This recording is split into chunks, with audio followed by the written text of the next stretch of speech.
Dear Father in heaven, please help me this morning. I ask this in Jesus' name. Amen. You know, when I was a young guy, I wasn't going to ask anybody anything because I thought I knew everything. Today, part 3, the subject is counsel. This is asking questions. It's getting some help. And when it comes to marriage, well, I need educated and often I need re-educated. Plan God has given to us. He gives us questions that we ask. And then He speaks to us through the Bible. Of course, if you're not a Christian, that's okay. He has other ways to speak to you. He can speak through nature. He can speak through the experiences of life. He can speak through the work we do, useful labor. There are many ways God has of communicating with us. He can write His law on our heart. The Holy Spirit can speak to us. So there are more ways than just the Bible, but the Bible is certainly a good way. Because when we talk about the questions, I'd say first question is, I'm old enough. Am I old enough? And it's obvious if you're 14 years old, you're not old enough. I mean, at 14, a young lady may be able to have a child, but she's not really ready to be a mother. So it's not so dependent upon age, it depends upon spiritual maturity. On the other side of the coin, a man can be 85 years old and be spiritually immature. So the question, am I old enough? Am I spiritually mature? That's an important question. There's a nice verse in the Bible, 1 Corinthians 13:11. When I was a child, I spoke as a child. I understood as a child, and I thought as a child. But when I became a man, I put away childish things.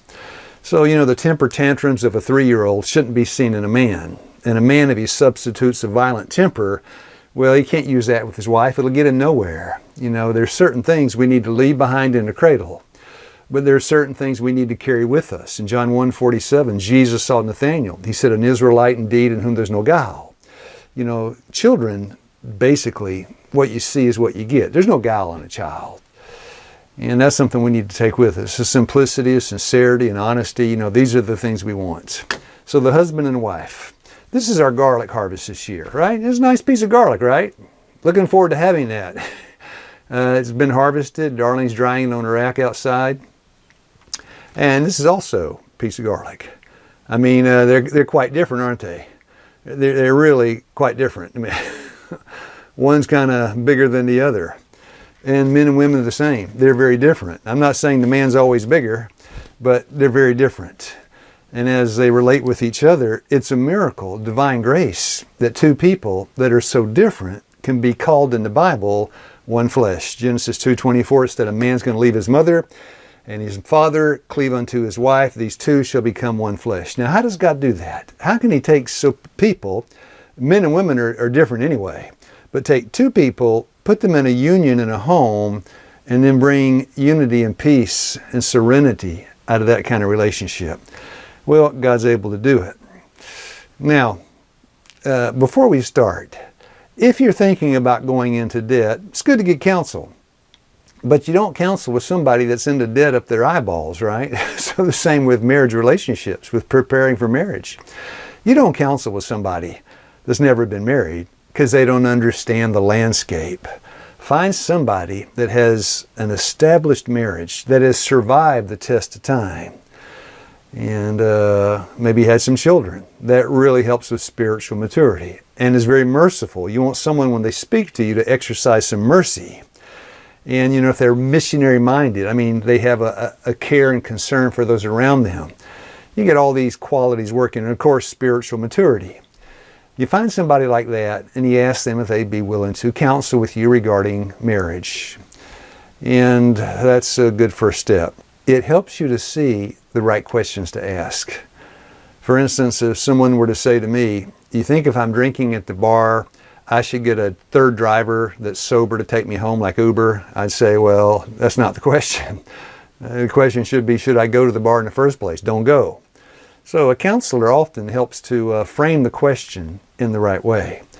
And by the way, bad counsel is easy to find. The Bible warns against that. Proverbs 19:27, cease, my son, to hear words of instruction that causeth thee to err from knowledge.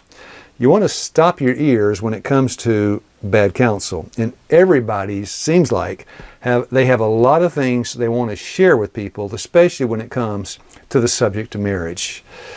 So don't listen. Now, in the Bible, it talks about how hard and difficult it is to get good counsel. In Proverbs 20, verse 5, it said, counsel in the heart of a man, it's like a deep water well. But the man of understanding, the man of wisdom, will draw it out. I had a friend, he was like a father to me, and I'd ask him questions, really trusted him as a counselor. Ask him questions, and it was really hard to get an answer out of him. I'd say, what about this? He said, well, what about this? Well. But if I try long enough and hard enough, I get an answer. And dear friends, that was counsel I could trust. Good counsel is sometimes very hard to get out of somebody, right? But bad counsel, it just flows out. You don't have to think twice about it. And my wife and I have had some experiences where we've gotten a lot of bad counsel. And I remember years ago, many years before I became a vegetarian, that I used to go out to eat with friends, different people. I don't know who it was I was with. It might have been you. But I went to a Mongolian restaurant. Yeah, I think that was me. It might have been. And I remember looking down on the soup and thinking, what is that? And I stuck my fork and stuck something and I pulled it up and it was a whole frog in there. Now, I love frogs. I love the way they sound at night when I go to sleep. They just sing me to sleep with their heavy croaks. I love them in the garden because they eat so many insects. It's nice to have the little toads out here, and sometimes I'll see a frog here or there. But I don't want one in my soup. Even cockroaches have their place out in the garden. There's little rotted pieces of wood around, and I raise them, turn them over, and I find little cockroaches under them. Well, that's a good place for a cockroach. Yep. They eat dead wood. Yeah. I don't want them in the house, and I don't want them in my food. That's right. I remember a long time ago eating a meal with some friends. There were some different people there, and I sat down and I looked at my salad, and this roach came out. And I remember it was a dilemma because I was nobody was paying attention. I was trying to figure out how to get that roach out of the salad without embarrassing the lady that made the salad. Yeah. And I don't know what I did. I don't remember. But, I don't want to eat roaches either. But in the garden, they have a great place because they help do the work that needs done out here. So I'm happy for spiders out here and cockroaches and toads and frogs and whatever we have out here in the way of those things. I don't like the fire ants so much, but the other things are good. Hoping the birds are eating the fire ants. The birds are eating the fire ants? I don't know. I hope they are. I'm not sure that they are. I wish they would. Not likely. And let me ask you a question. If you're in a Mongolian restaurant and you find a frog in your soup, or you're having a salad and find a cockroach in your salad, would you eat the rest of the soup or the rest of the salad? Or does one frog or one cockroach spoil the whole bowl of soup or salad? Even, dear friends, one error can throw a wrong perspective on the whole situation. And so people talk about, living together today. And Darlene and I did. Back then they called it shacking up. Darlene and I, we lived together for a year. Now, if you were to ask me, is that a wise move? I'd say, well, no, it's not. And I got a lot of reasons why. It lacks stability, security. Where is the commitment and all of these things too? And friends, it's just true. When you engage in a physical relationship, it shuts down the frontal lobe. The relationship, the physical between the man and the woman, is reserved until every question has been settled, every issue has been worked out, and you made your decision, and now you're locked into holy matrimony until death do you part. Then comes the beauty of the physical relationship. So, qualifications of counselor. It's certainly not the position they occupy. It's not the education they had. It's not these outward things that the world so highly regards, but the qualifications of a counselor is someone that can speak from their heart to yours. That's why I recommend first and foremost Jesus. He always spoke from his heart.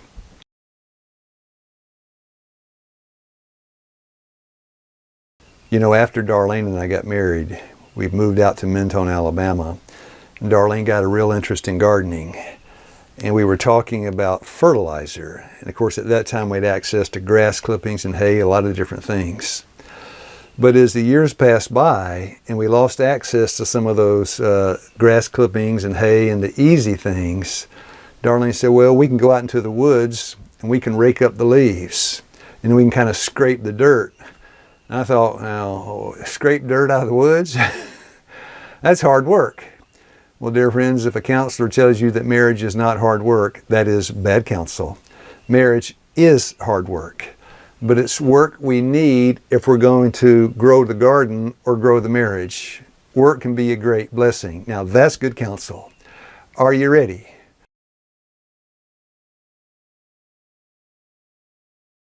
You know, if you smoke, you're not ready, because the smoking habit has an impact on the child. They say quit for you, you just quit for two. If the mother drinks, the baby could have fetal alcohol syndrome. Crack mother, crack baby. What we do through genetic inheritance can affect our children. So what we want to do if we have these bad habits, we want to overcome them before we have children. That way it breaks this cycle of inherited tendencies toward those things that destroy the home and the health.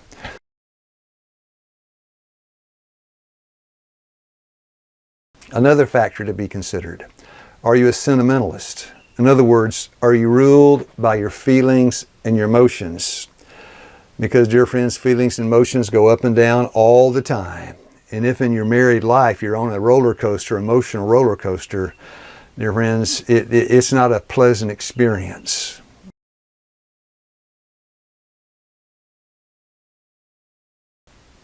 Another question to consider is romance novels.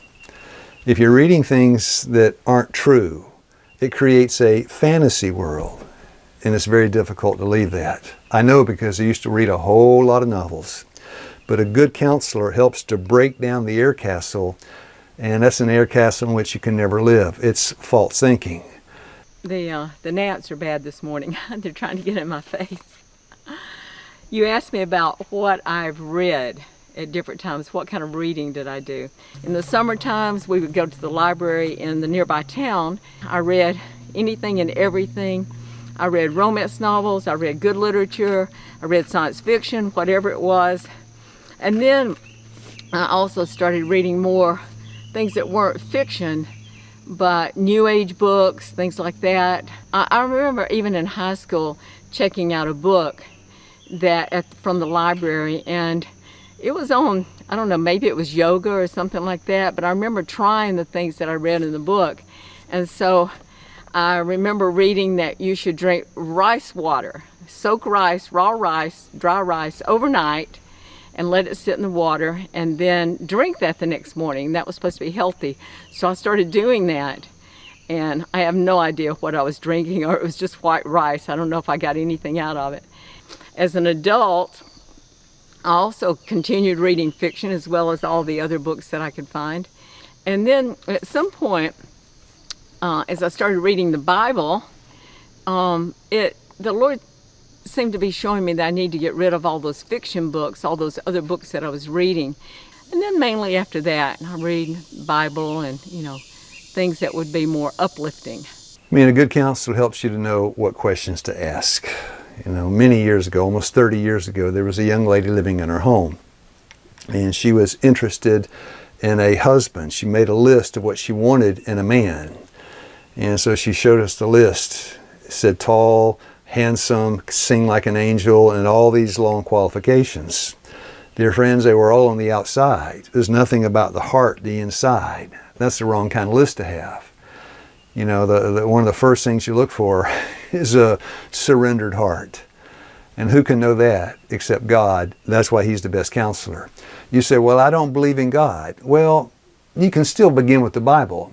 You can bring your attitude of unbelief, I did, to the Bible and then road test it.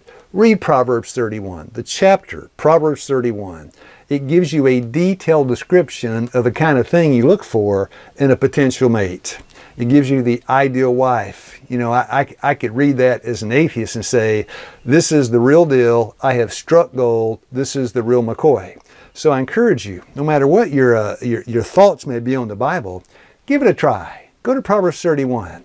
That last part of the chapter, just ideal woman, what it is. And I tell you, I married one, and I know it's true.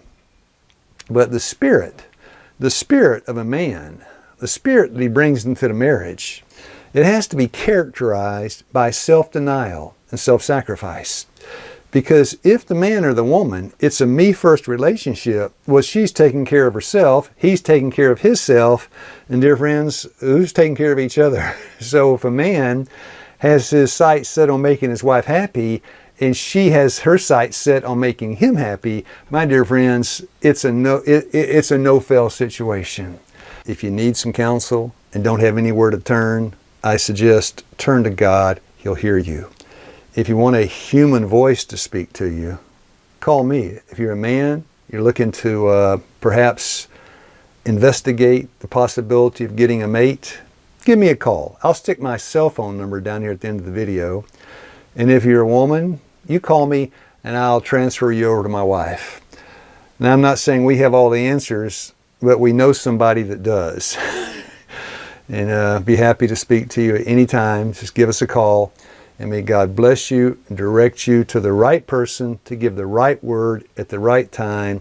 And over this whole operation of counsel, may the Lord sit enthroned and be your chief counselor to give you grace and a peace that passes understanding. God bless you, my friends. You have a nice day.